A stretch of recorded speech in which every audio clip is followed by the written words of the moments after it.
And our first main topic today gets submitted to us by BigGurlGeek, who writes, "Hey, John, did you catch the pilot episode of the newest CW Arrowverse show, Superman and Lois? They clearly have an HBO Max budget and are trying to reboot the Arrowverse with this show. It was like watching a movie. The feel of the show and characters felt very different than when we first met them on Supergirl / Crisis on Infinite Earths crossover. I don't know how Supergirl or The Flash will follow such an epic series like this seems to be. Clearly, CW / DC is putting all of their money into this show and relaunching the brand on CW." All right, thanks a lot for sending that in, Big Geek Girl. Well, okay, so Rob, I vowed I had no desire to watch this jobber Superman, the way CW crapped all over one of the greatest superheroes, if not the greatest superhero of all time, the Superman. The way they crapped all over that character in their CW universe completely turned me off. And I'm like, I have no interest in watching this show. Maybe if I hear from a whole ton of people that it's great and that it's awesome, maybe then I will go and give it a shot. I got a message from, how do I put this? I got a message from somebody relatively close to the situation that said, "John, I really think tonight you should check it out because I really think you're going to like it. I really do." And this person has very rarely, if ever, steered me wrong.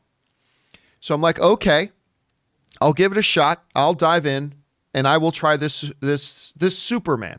I will dive in and I will give it a shot. So sure enough, that's what I did. I tuned in and I watched it. And Rob? I did too. Oh, did you? Okay, yep. Good. So here's the thing. I found it to be, first of all, let me say this. It was much better than I was expecting. Like, I'll say that up front. This thing was much, much better than what I was expecting. I was not expecting much, if anything. I was not expecting much, if anything at all. And I thought it was actually, especially when it started, I thought it was quite good. Two things that really stand out to me as being really, really interesting.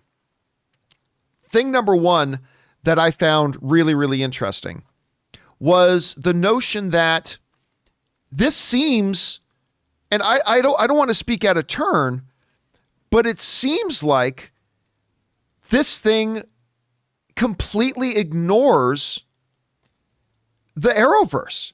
It felt like this show, nothing. There was not, Rob, correct me if I'm wrong, but I don't believe there was a single reference to anything in the Arrowverse. On top of that, timeline-wise, this seems to be completely outside of the Arrowverse because it's modern day in Superman and Lois, but they've been raising kids for almost 15 years. Yep. That's inconsistent.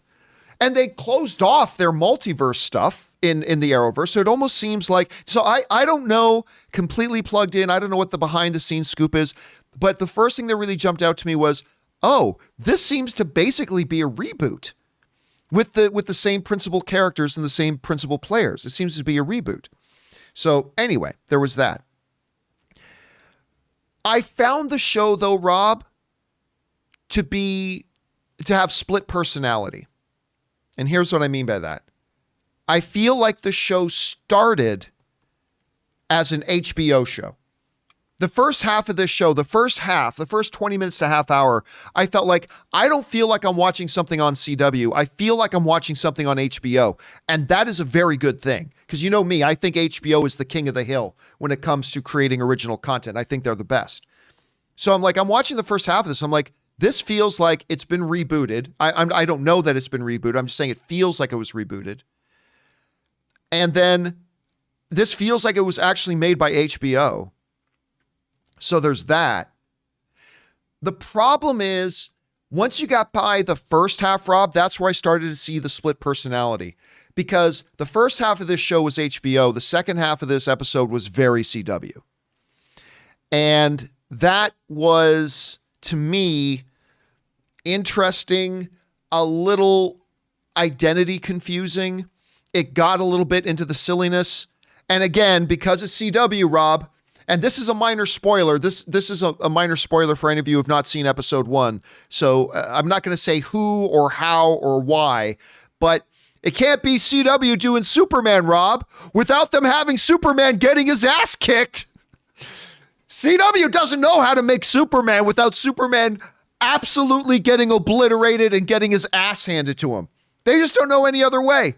It's the only way they know how to do Superman. That being said, I will stick with my original premise here, Rob, that I do think it was much better than I thought it would be. I am actually a little bit intrigued because of the way the whole thing started. So I can at least sign myself up as being intrigued by it. So that's good. But other than that, I don't know. I don't know. So I don't know where it'll go, but I got to say, I will admit it was better than I thought.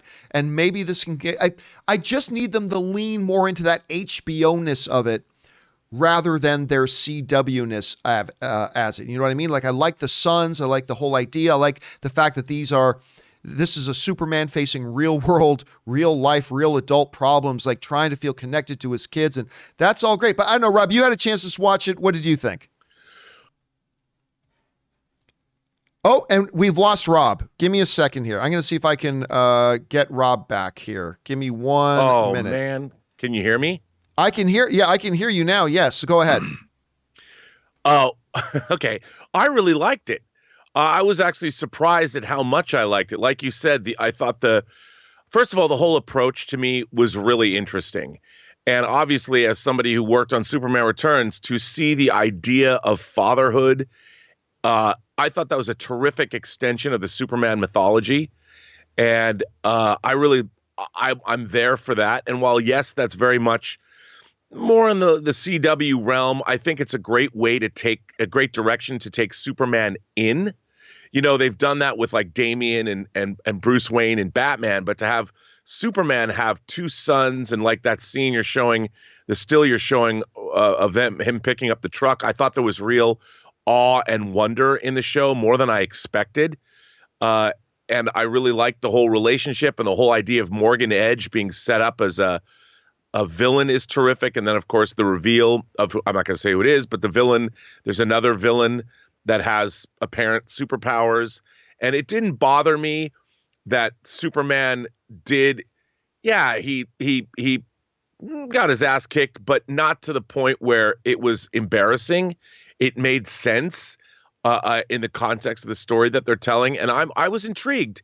I love the idea of Superman having to balance work and family, because it takes look, it's really hard to tell a Superman story and make it work. And I think that the fact that Superman has the problems, no matter how much power he has as a Kryptonian, it doesn't it doesn't help his parenting skills at all. And I love that. You know, I mean, here's a weakness Superman has. He's a man that is constantly torn between his responsibilities to the entire planet and now the responsibilities he has to his own family. I love this idea. And I think it's a classic conundrum. And I think it really works for this show.